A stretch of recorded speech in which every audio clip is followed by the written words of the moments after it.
नमस्कार, मैं अभिषेक कुमार आप सभी का रजनी आजाद ऑफिशियल यूट्यूब चैनल में हार्दिक स्वागत अभिनंदन करता हूं।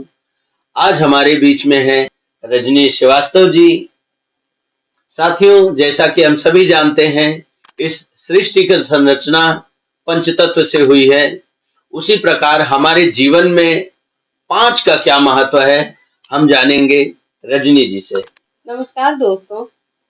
अभिषेक, आपने बहुत ही अच्छा प्रश्न किया कि पांच का क्या महत्व है। जिस प्रकार सृष्टि का निर्माण पंच तत्व से हुआ है, उसी प्रकार हमारे शरीर में ये पांच उंगलियों का क्या महत्व है, ये मैं आपको बताना चाहूंगी और अपने सभी दर्शकों को।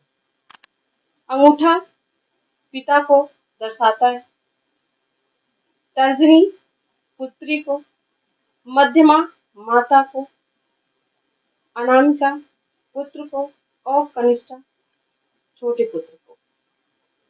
पिता है तो शक्ति है, पिता है तो जीवन है, बिना पिता जीवन अधूरा है। पुत्री है तो साथ में, लेकिन किसी भी शुभ कार्य में पुत्री को शामिल नहीं करते, कहते हैं कि पुत्री बाहर की है।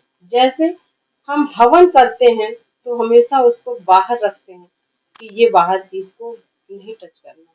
मध्यमा माता, माता बैलेंस है, परिवार की स्तंभ है, वो रिश्तों में स्थिरता लाती है और परिवार को बैलेंस करती है। पुत्र, हर कोई एक पुत्र हर किसी को चाहिए होता है कि कोई एक पुत्र हो जिससे मेरा जीवन का अंत अच्छे से हो, क्योंकि हम कुछ भी करते हैं बिना इस उंगली के अधूरा है। छोटी इस उंगली की जरूरत तो नहीं है, कनिष्ठा, इसकी जरूरत तो नहीं, लेकिन इसके बिना ये पूरा भी नहीं, अधूरा सा है। इसलिए एक छोटे का घर में होना बहुत जरूरी है। छोटा है तो घर में खुशी है, घर में रौनक है और पिता सबसे बराबर कनेक्टेड है और हमेशा वो परिवार को आगे रखता है और अपने को हमेशा गौण रखता है, पीछे रखता है। ये पिता करता है। पिता है तो मुट्ठी है, ताकत है, ये हमारा। इसलिए मुझे अंतर मन से ये अंदर से ये आभास हुआ, अंदर से ये मेरे अंदर से ये मैं हमेशा कुछ ना कुछ पढ़ती रहती थी, जिससे मुझे अंदर से ये ज्ञान हुआ, ये उंगलियां क्यों, पांच ही उंगलियां हमारे शरीर में, ये पांच ही उंगलियां क्यों हैं, चार क्यों नहीं है, छह क्यों नहीं है, दो क्यों नहीं है, भगवान ने पांच ही क्यों बनाई। उसका कुछ महत्व है जो मैंने आपको और सभी दर्शकों को बताया। बहुत अच्छी जानकारी दी रजनी जी आपने। उम्मीद है हमारे दर्शक आपकी इस जानकारी से पूर्ण रूप से संतुष्ट होंगे। एक सवाल छोटा सा और मैं करना चाहूंगा कि क्या ये जो जानकारी आपने हम सभी के साथ साझा की, इसके विषय में हमारे पुराणों में भी कुछ मिलता है जानने को, समझने को ऐसा? हाँ, बिल्कुल मिलता है। पिता को आकाश कहते हैं, माँ को धरती कहते हैं, पुत्री अग्नि है। हमारे शरीर में 70% पानी होता है। ये पुत्र है, ये जल है और ये हवा है।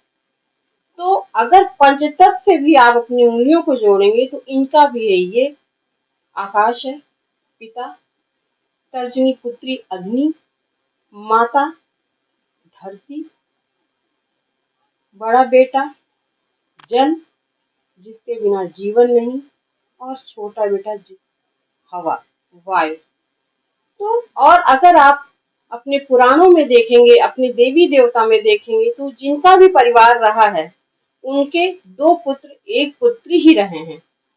जैसे हमारे गणेश पूजनी, उनके शुभ लाभ और संतोषी माँ, उनके उनका परिवार, हमारे कृष्ण बलदाव सुभद्रा, जिनका आज हम कलयुग में जगन्नाथ जी के नाम से उनका हम पूजा करते हैं, उनकी हम आराधना करते हैं। ऐसे बहुत से अनेकों हैं, आप उठा के अपने उसमें देखेंगे आपको मिलेगा। तो ये अंदर से मुझे लगा कि कहीं ना कहीं ये पांच उंगलियों का महत्व हमारे जीवन में है, और जिसको मैंने आपको और सभी दर्शकों को बताया अपने इस 5 के माध्यम से। बहुत बहुत धन्यवाद रजनी जी। साथियों, आप सभी को एक जानकारी और बताना चाहूंगा कि रजनी आजाद ऑफिशियल यूट्यूब चैनल पर बहुत जल्द आपको एक देवी गीत सुनने को मिलेगा, जिसे रचित और कंपोज खुद रजनी जी ने किया है, जिसका टाइटल सॉन्ग है वैष्णो माँ के मंदिर में। बहुत जल्द नवरात्रि पर आप सभी को सुनने को मिलेगा। तो आप सभी अपना आशीर्वाद और प्यार इस YouTube चैनल को ऐसे ही देते रहें और चैनल को लाइक, सब्सक्राइब और शेयर करते रहें। धन्यवाद, नमस्कार।